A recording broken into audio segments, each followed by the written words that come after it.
MG9 news. Kurnool జిల్లా కోసిగి మండలంలో వైభవంగా శ్రీ మార్లబండ ఆంజనేయ స్వామి రథోత్సవం సజ్జలగుండం గ్రామ శివారులో వెలిసిన శ్రీ మార్లబండ ఆంజనేయ స్వామి రథోత్సవం మంగళవారం సాయంకాలం వేళ అంగరంగ వైభవంగా నిర్వహించారు. ఆంజనేయ స్వామికి ఆలయ అర్చకులు తెల్లవారుజాము నుండి జలాభిషేకం, పంచామృత అభిషేకం, పుష్పాలంకరణ, మహామంగళహారతులు వంటి ప్రత్యేక పూజలు చేశారు.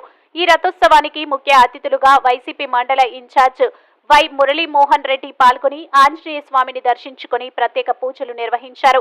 ఆలయ అర్చకులు, గ్రామ నాయకులు మురళీరెడ్డికి పూల మాలలు వేసి శాలువాలతో ఘనంగా సన్మానించారు. రథోత్సవానికి వివిధ గ్రామాల ప్రజలు భారీగా తరలివచ్చారు. వచ్చిన భక్తాదులకు అన్నదానం ఏర్పాటు చేశారు. ఆంజనేయ స్వామి రథోత్సవంలో ఎలాంటి అవాంఛనీయ సంఘటనలు జరగకుండా సిఐ ఎరిషావలి నేతృత్వంలో ఎస్ఐ సతీష్ కుమార్ గట్టి బందోబస్తు నిర్వహించారు. ఈ కార్యక్రమంలో శ్రీనివాస్ దొర, వైసీపీ నాయకులు, MPP Lavakusha Eeranna, single window అధ్యక్షుడు నాడిగేని నరసింహులు, మాజీ జెడ్పీటీసీ దళవాయి మంగమ్మ, బసిరెడ్డి తదితరులు పాల్గొన్నారు. MG9 న్యూస్ తో మంత్రాలయం ఇన్ఛార్జ్ తిమ్మారెడ్డి.